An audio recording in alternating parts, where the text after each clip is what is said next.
दिल्ली में अरविंद केजरीवाल द्वारा बुलाई गई एक बड़ी मीटिंग में आम आदमी पार्टी के एमएलए, मिनिस्टर और मुख्यमंत्री सबको बुलाया गया है।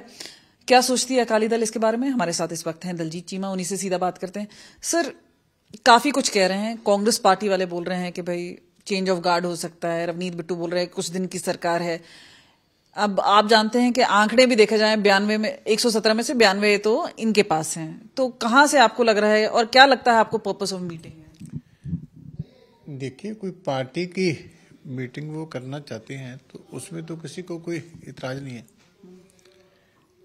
लेकिन हमारी सरकार ने एक एमओयू दिल्ली गवर्नमेंट के साथ साइन किया। ये ना हो कि वो एमओयू उसी तरीके से चलता रहे कि पहले दिल्ली सरकार के साथ एमओयू था, उसके तहत पंजाब की खूब लूट की गई, रिमोट कंट्रोल से पूरे पंजाब की सरकार चलाई गई। उसी एमओयू का सहारा लेके हमारे ऑफिसर्स भी वहां केजरीवाल बुलाते रहे, मिनिस्टर्स की मीटिंग भी वहां होती रही।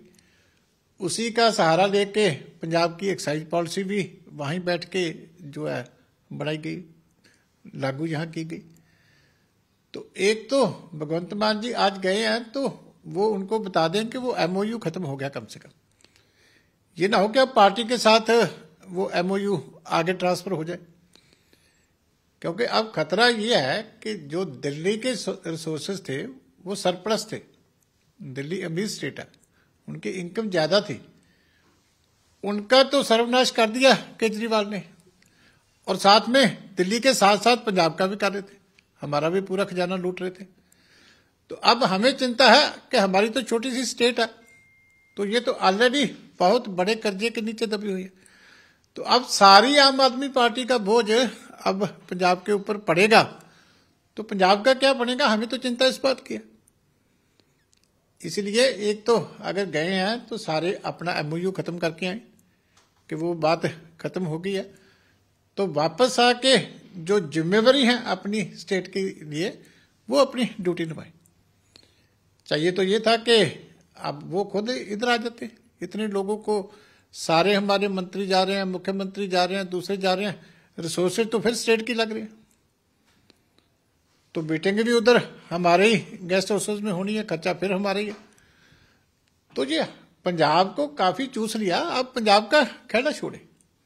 तो पंजाब वालों को भी चाहिए कि अब वो अपने स्टेट की तरफ मुड़े। अब केजरीवाल तो चाहेगा कि सारा जो आम आदमी पार्टी का, क्योंकि अब जिनको शीश महलों में रहने की आदत पड़ गई वो अब कहीं क्वार्टर में जाके तो रह नहीं सकते, तो अब वो उनकी नजर सारी पंजाब सरकार के ऊपर है कि वो सारी फैसिलिटीज जो है वो पंजाब की सरकार दे।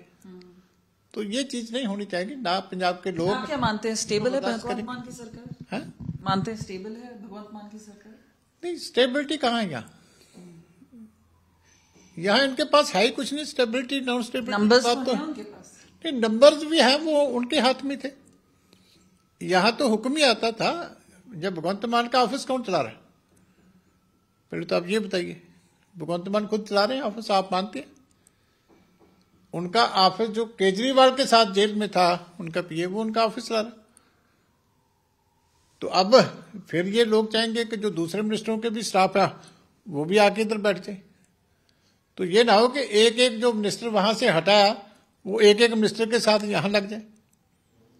इसलिए पंजाब वासियों को सचेत रहने की जरूरत है। भगवंत मान को हम कहना चाहते हैं कि अपनी कॉन्स्टिट्यूशनल रिस्पॉन्सिबिलिटी जो है उसको समझे। ये बताइए कि जिस तरह से बीजेपी की जीत हुई है, चाहे हम बात करें हरियाणा में, महाराष्ट्र में, चंडीगढ़ मेयर पोल्स में भी, तो क्या मानते हैं कि बीजेपी की जिस तरह से बढ़त हो रही है कि अकाली दल और बीजेपी का फिर सांठगांठ होता हुआ नजर आ रहा है? देखिए, हमारी सारी जो कोशिश है वो अपनी ऑर्गेनाइजेशन को स्ट्रेंथन करने के लिए। अब किसी इधर उधर हम देख नहीं रहे। हमारा तो पंजाब के लोगों के मुद्दे हैं जो उनको उठाना, अपनी ऑर्गेनाइजेशन को स्ट्रेंथन करना कि किस तरीके अब पंजाब को बचाया जा सकता है। हालांकि 2 साल है और बढ़ गया, 2 साल हैं पंजाब के चुनाव को, फिर भी आपको लगता है कि अकाली दल और भाजपा एक साथ आ सके? नहीं, अभी उस बात के ऊपर तो मैं कमेंट नहीं कर सकता। अभी हमारी तो पहले ये है कि ऑर्गेनाइजेशन इलेक्शन चल रही है, तो हमारा मेंबरशिप ड्राइव बहुत अच्छे तरीके से चल रहा है, वो भी चला जो हमारी एक्सपेक्टेशन है उससे भी आगे चल रहा है। तो पहले हमारी दोबारा ऑर्गेनाइजेशन इलेक्शन होगी, प्रेसिडेंट दोबारा इलेक्ट होंगे, ऑर्गेनाइजेशन बनेगी, लोगों के पास हम जाएंगे, पंजाब का जो एक विजन है, डॉक्यूमेंट अपना, वो हम डेलीगेट सेशन करके 2-3 दिन, तो वो विजन पंजाब का क्या होना चाहिए हमारा, वो चैलेंजेस पंजाब के सामने क्या है, उसके ऊपर हम अपनी डेलिब्रेशंस करेंगे।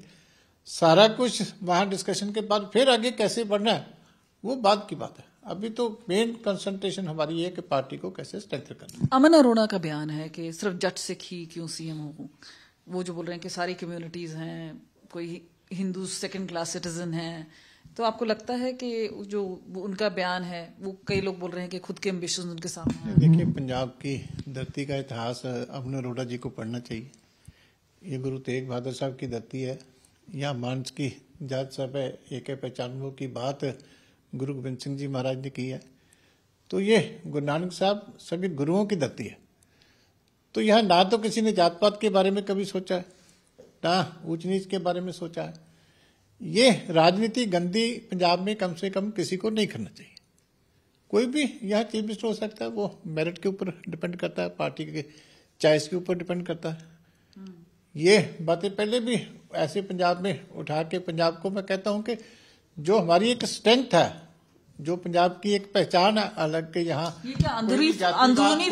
कोई भी चीज अंदरूनी फूट का संकेत है क्या? अंदरूनी फूट का संकेत है? नहीं, वो उसके लिए केजरीवाल को कैसे करना, सारा कुछ अपने हाथ में कैसे उन्होंने रखना दिल्ली वालों में, ये उनकी चालें चलेगी। लेकिन ये पंजाब का कल्चर नहीं है, पंजाब की सोच नहीं है, पंजाब की विचारधारा नहीं है।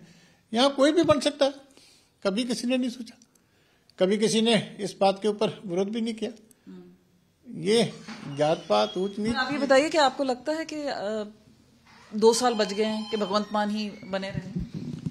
नहीं, ये देखिए, अभी तो आगे देखो कि सरकार चल भी पाएगी कि नहीं पाएगी। जो फाइनेंशियल सिचुएशन है हमारी गवर्नमेंट की, जो हालात हैं कि आपने अभी 18 स्टेट का नीति आयोग ने आंकड़ा जारी किया, तो सबसे निचली पोजीशन पंजाब की है। तो मुझे तो लगता है उससे पहले ही सेक्रेटरीट को ताले लग जाएंगे कि अब जो हालात हैं वो, ये तो सैलरी भी नहीं दे पाएंगे कुछ देर के बाद। इतना कर्जा हैवी हो गया, इतनी वेस्टेज ऑफ रिसोर्सेज की गई है, इतनी बड़े लेवल पे करप्शन पंजाब में हो रही है। तो मुझे तो लगता नहीं कि वैसे भी ये गवर्नमेंट चल पाएगी। अभी आगे बजट आता है, आपके सामने सारी स्थिति आ जाएगी कि कितने कितने बड़े वादे लोगों के साथ किए थे, और अब पावरकॉम की क्या फाइनेंशियल सिचुएशन है, ट्रेजरी का क्या हाल है, ये अभी इसी बजट में आपको पता चल जाएगा। तो एक और सवालिया निशान खड़ा हो रहा है, खासतौर से अब शिवनी अकाली दल की तरफ से। कैमरा पर्सन अमन गुप्ता के साथ कमलजीत संधू, चंडीगढ़ आज तक।